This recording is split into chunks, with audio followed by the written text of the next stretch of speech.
Sir నమస్తే sir. Sir మొత్తం 49 హత్యలు సార్ నేనే చేశాను సార్. పూర్తి స్పృహతో పూర్తి ఆరోగ్యంతో అన్ని పకడ్బందీగా ప్లాన్ చేసి నేనే చంపాను సార్. నేనే చేశాను సార్. దీనికి పూర్తి బాధ్యత నాది సార్. మీరు ఏ శిక్ష అంగీకారం సార్. సార్ కానీ శిక్ష విధించే ముందు ఒక 2 నిమిషాలు మాట్లాడే ఛాన్స్ దొరుకుతుందా సార్? 2 నిమిషాలు sir, please sir. Thank you sir. Sir ఒక 50 మందిని చంపగానే మీడియా, ప్రభుత్వం, ప్రజలు అదేదో పెద్ద అనుభవం పడ్డట్టు అల్లకల్లోలం అయిపోయారే.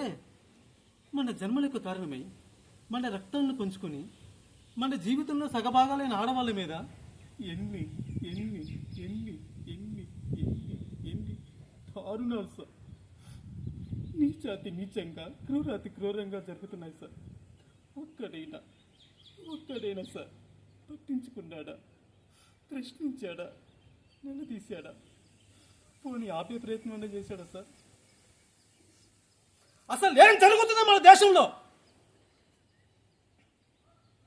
అరే మన అమ్మలో, మన అక్కలో, మన చెల్లెల్లో, మన కూతుర్లో బయటకెళ్ళి వచ్చేంత వరకు ఎందుకు సార్ భయంగా ఉంటున్నాం? బిక్కిమంటూ ఎందుకు ఉంటున్నాం? అరే వాళ్ళు ఏమన్నా అడవుల్లోకి, బాంబుల్లోకి, లేకపోతే జడల్లోకి వెళ్ళిపోతున్నారా? అరే మన లాంటి మనుషుల మీదకి కదా సార్ వెళ్తుంది. ఆడది బయటకు వస్తే చాలు సార్, సందుల్లోనూ, రోడ్లలోనూ, బస్ స్టాపుల్లోనూ, బస్సుల్లోనూ, రెస్టారెంట్లోనూ, ఆఫీసుల్లోనూ, పోస్ట్ ఆఫీసులోనూ, కాలేజీలోనూ, పార్కుల్లోనూ, ఇలా ఎక్కడ పడితే అక్కడ సార్ కామంతో చూస్తున్న కొన్ని వేల కళ్ళ మధ్య నడవాలి సార్ మన స్త్రీ. ఎవడు ఎప్పుడు ఎక్కడ ఏం చేస్తాడనే భయం సార్ మనకి. అలా స్త్రీ అంటే సెక్సేనా ఏంటి సార్ ఈ పరిస్థితి? దరిద్రం. పుణ్యభూమి, వేదభూమి, కర్మభూమి, ఇలా ఎన్నో పేర్లు ఉన్న మన దేశానికి ఈ కర్మేంటి సార్? మాతృదేవోభవ అని మొదటి నమస్కారం స్త్రీకే పెట్టమని చెప్పిన మన భారత సంస్కృతి ప్రపంచానికి ఎంతో నేర్పించింది సార్. కానీ మనకే ఏమీ నేర్పించలేకపోయింది సార్. ఇదే దేశంలో రావణాసురుడు అనే సెక్షన్ ఫార్వర్డ్ని సీతమ్మ తనని ఎత్తుకుపోయాడని కోతులతో కలిసి వాడి సామ్రాజ్యాన్ని సర్వనాశనం చేసిన రాముని చూసి మనగా నేర్చుకోమా సార్? ఒక ఆడదాన్ని కొంగులాగితే 18 లక్షల మందిని పిచ్చి కుక్కల్ని చెప్పిన మహాభారతాన్ని చూసి మనగా నేర్చుకోమా సార్? నేర్చుకున్నాం సార్, నేర్చుకున్నాం. ఆడవాళ్ళని ఎత్తుకుపోవటం, చీరలు లాగటం. Great country sir. Salute to my country and my culture.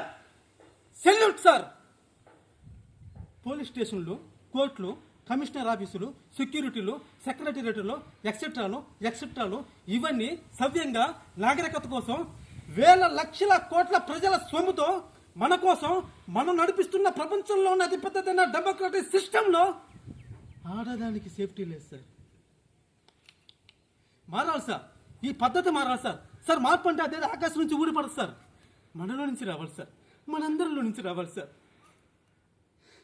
మన అమ్మలు మనల్ని కడుపులో భద్రంగా దాచుకొని కనీ పెంచినందుకు కనీస కృతజ్ఞతగా మన చుట్టూ ఉండే ఈ ఆడవాళ్ళని భద్రంగా గుండెల్లో పెట్టుకొని కాపాడుకోవాలి సార్. శిక్షలు వేయడం కాదు సార్, మా అందరి చేత పెద్దవాళ్ళ శిక్షలు చదివించండి సార్. నా ఎలాగరిక ఆటవిక సమాచారాన్ని తిరిగి మళ్ళీ బడిలో వేయండి సార్. ఆడవాళ్ళ గురించి చదివించండి సార్. అమ్మతత్వం నేర్పించండి సార్. అంతే సార్, అంతే. Thank you sir, thank you. Friends, ఈ వీడియో నచ్చినట్లయితే సబ్స్క్రైబ్ చేసుకుని నా వీడియో లైక్ చేసి షేర్ చేయండి.